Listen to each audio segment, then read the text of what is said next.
So at approximately 2:30 a.m. on January 19th, the Lancaster Township Police Department responded to the 1700 block of Wilderness Drive for a dwelling fire.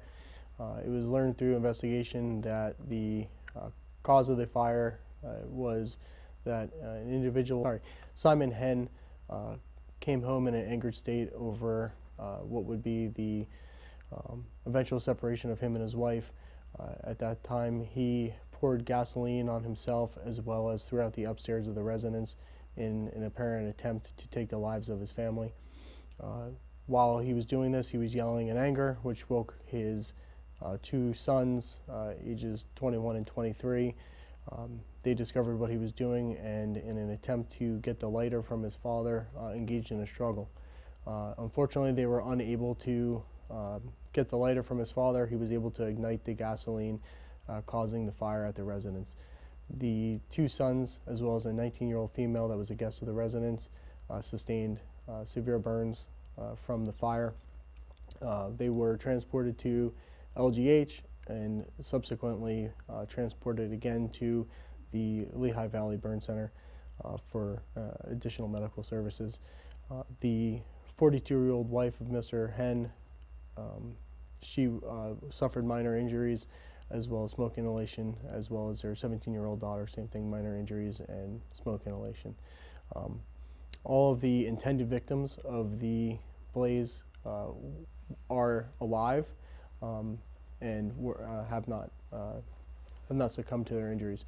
Mr. Henn did succumb to burn injuries as a result of an apparent suicide in the residence, and his remains were discovered by Lancaster Township fire personnel when they were extinguishing the blaze.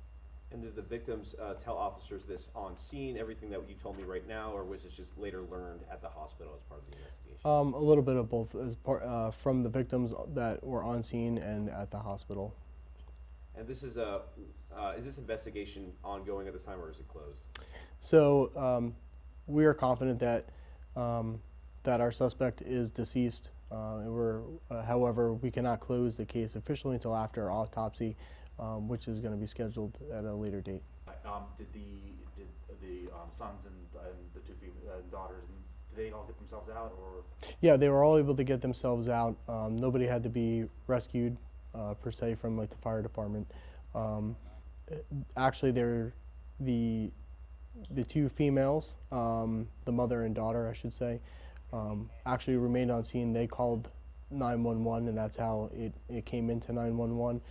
The two sons that were injured, as well as the female guest that was injured, actually drove themselves to the hospital in an effort to expedite it, and not willing to wait for an ambulance. Oh, wow. Yeah. And all three of them have gone to Lehigh now? Correct. Okay. All right. So, any likelihood of one of them succumbing to their injuries? Or No. My understanding, last I knew, is that they were still listed in critical condition. However, they all expected to survive. Firefighters, when they arrived, there was smoke issuing from the roof, and there was flames venting from a second floor bedroom. So, were you guys there first with police, or like who came in first? We were trying to figure out. I believe police were first there. Police were first there. Gotcha. Tell me a little bit about the firefighting efforts, and was there any challenges and things like that? There were no challenges. They did an aggressive fire attack from engine 661 crew. They stretched a line into the second floor of the home, made an aggressive fire attack, knocked the fire down and held it to the room of origin. There was a little bit of exposure into the hallway, but that was quickly knocked down.